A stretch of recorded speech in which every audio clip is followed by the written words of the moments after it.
Rent to own can be one of the best ways to get in a house. It can help you lock in a price and start building equity, especially if you're not in a financial or credit position to use a traditional mortgage. So in this video, I'm going to walk you through exactly how rent to own works. I'm going to walk you through the different types of rent to owns because they're not all created equal. Towards the end of the video, I'm going to talk about who rent to own is good for. You're going to want to stay tuned for this portion because there's a couple considerations that not everyone takes into account. So let's jump into it. Hey, what's up guys? I'm Ben Sun. Welcome to my channel. If you've been here before, welcome back. If this is your first time, welcome for the first time. I don't just talk about the best ways to buy real estate. I also cover things like personal finance, investing, and mortgages. So if that interests you, please hit that big red subscribe button. So first things first, let's go over how a rent to own works and how to convert the contract into officially being your house.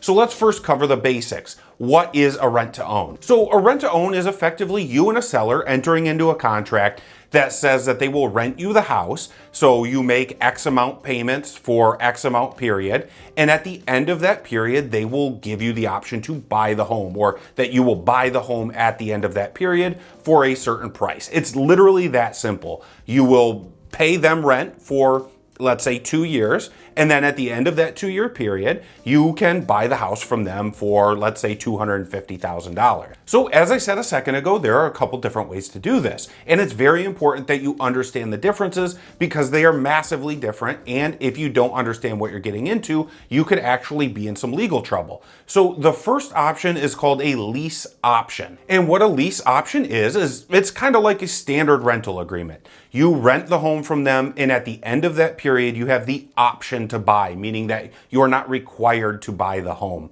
If you choose not to do that option, if you choose not to buy the house at the end of the period, any payments that you made along the way would just be rental payments, like you were renting the home from them.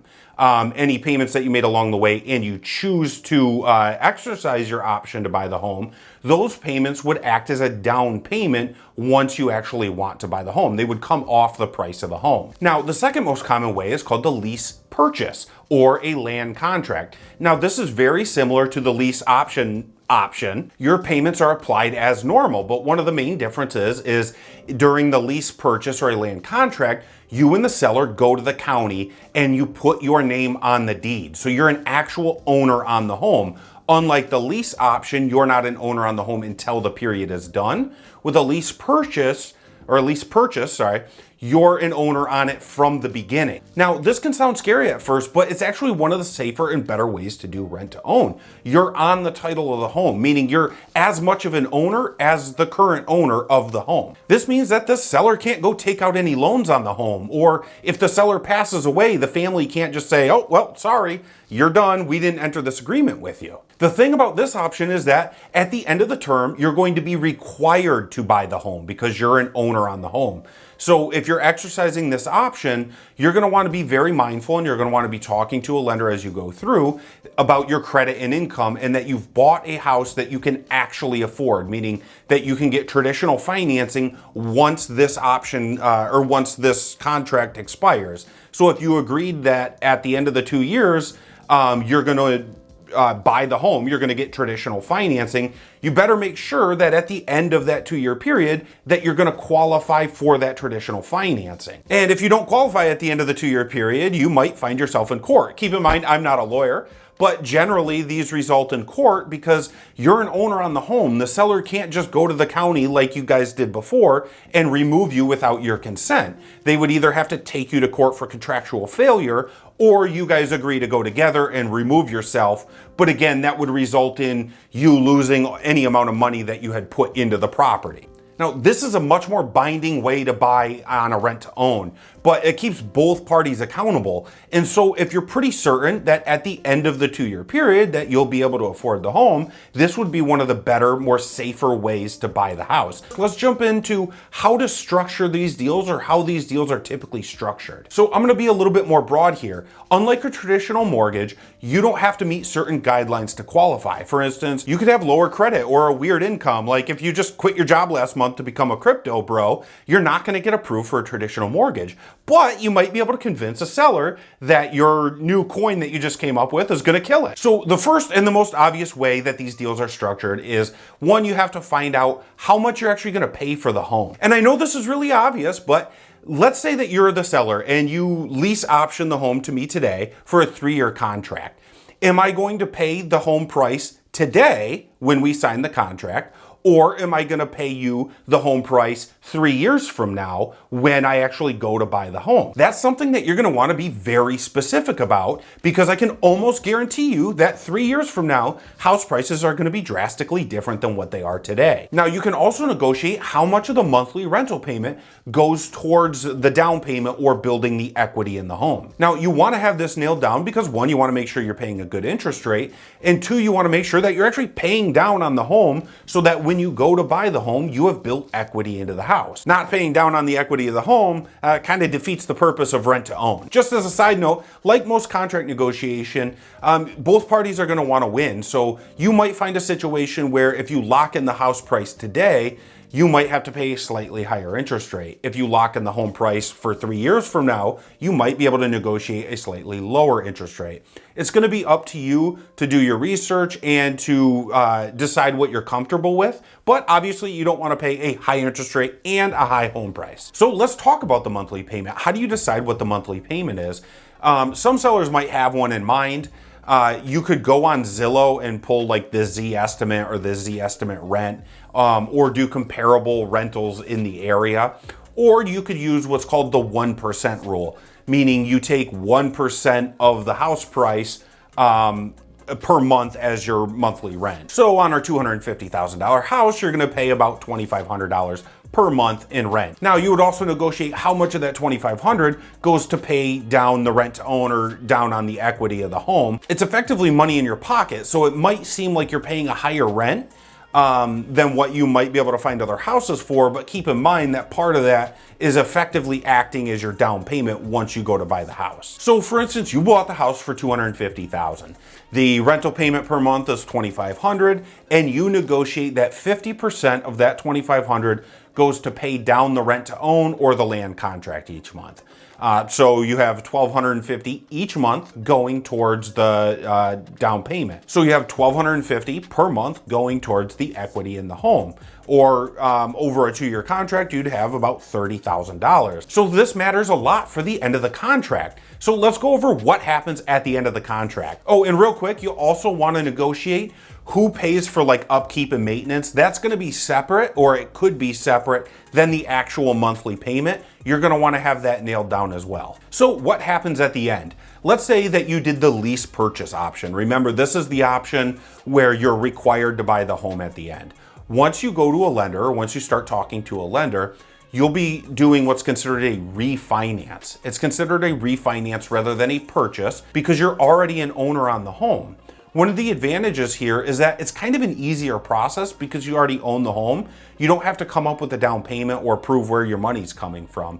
You also might get a slightly lower interest rate because you already have equity into the house. And any of the closing costs or like prepaid taxes and insurance can be rolled into the mortgage. Unlike a purchase, you have to come out of pocket for those or have the sellers pay. If you did a lease option, meaning the one where you're not an owner on the home and you're not required to buy the property, this would be considered a purchase. Now, with this option, you might be required to sign a new purchase agreement, meaning the seller could try to renegotiate. It's kind of unscrupulous if they do that. You already have a contract.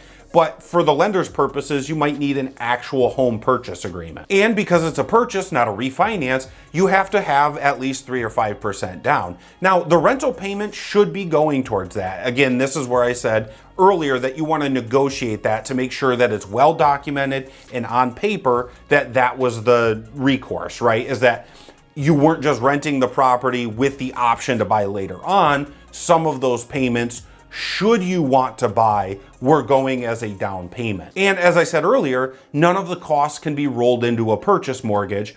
they would have to be out of pocket. So it could be prepaid taxes and insurance and any closing costs. This could be thousands or maybe even $10,000. So it's important that you have this stuff figured out ahead of time. Now, I don't want to scare anyone. Either one of these options are completely fine and they're completely workable. You just want to make sure that you're talking to a lender ahead of time to make sure that there are no roadblocks that might prevent you from getting a mortgage in the future. And once you actually close on the mortgage on either one of these options, it's going to be a standard mortgage like if you were to just buy the house outright using a traditional lender originally. Before we talk about who rent-to-own is for, remember I said that there's a couple cool considerations, so you're gonna wanna stay tuned. Let's talk about how you actually find a rent-to-own, like how do you go about it? Because there can be a lot of legwork involved. So one of the most common options is go to Zillow and look at what properties are for rent and what properties are for sale by owner and call around. This is a pretty common one. When I was selling my house a couple years ago, I would probably get 3 to 5 calls a week and maybe another 5 to 10 emails every week asking if I was interested. So it's pretty common, but you're kind of taking a shot in the dark and you're doing a lot of legwork. You're gonna have a lot of sellers or a lot of renters that are just completely not interested. You're kind of casting a wide net. But one of the advantages is you might actually get a pretty good deal and you have full ability to negotiate the deal. The other way is actually through real estate agents. Real estate agents have a ton of contacts and they're always talking to people about what they're doing with their home. So for a small finder's fee, you could have a real estate agent that knows someone who is willing to do a land contract or a rent-to-own option. I actually know quite a few realtors who have done land contracts for themselves using this because they're constantly talking to people. Some of them are not in the position or don't want to do it themselves, but they might be able to help you find a deal. Again, they're not going to do it for free. You're going to have to sweeten the pot a little bit, but it could be a good way to find a good deal that's off market where people haven't been calling around on them. And one of the plus sides is the realtor can make the introduction and they can potentially help you negotiate the deal. Another way is to use a site like Homefinder or Rent-to-Own Labs. They're specific to rent-to-own listings. Now, one of the downsides is that you might sacrifice some of your negotiation ability because a lot of the sellers already have a monthly rent listed on the listing. And another downside is some of these sites charge a monthly service fee or a monthly fee to use their service. But you might be able to get into the home quicker and easier than if you were going to use a real estate agent or call around on Zillow yourself. And the final way is to use a service like Home Partners of America, Divvy, or Dream America. I'll have resources in the description down below so you can do your own research and decide what program is best for you if this is the option that you want to go. These service options tend to be a little more cookie cutter and they tend to have some very specific rules, but they could be a great option for you if you're not really interested in keeping your ear to the ground and doing the legwork, or you don't want strict negotiations or full negotiation ability. And keep in mind, I'm not paid by any of these. I haven't used them myself, but I'm gonna have links in the description down below so that you can do the research and potentially contact some of these services if you're interested. But any one of these options that I listed should be able to give pretty much anyone a way to find a rent-to-own. So you know what a rent-to-own is, you know how to negotiate it, you know what happens when the contract's done, and you know how to find it. But now you need to know, is it right for you? So from the seller's perspective, a rent-to-own is typically good for a seller that is looking to sell, but not right now. A good example of this, or a pure example of this, would be, let's say I'm getting ready to retire in 3 years and I want to have the contract pre-sold, meaning once I get ready to retire, I retire and then I sell the house and it's already done. I don't have to mess around with it. You're already ready to buy it. Now, from a buyer's perspective, it typically means that the buyer isn't quite ready to meet traditional mortgage guidelines. And I don't mean that disparagingly. Maybe they don't have the down payment yet, or maybe they're trying to get their credit up to a 580, which is typically required for mortgage qualification. Maybe they're trying to get their credit score up to a 700 where they would get the best interest rate. Because at a 580, you might have an extremely high interest rate or outright not qualify.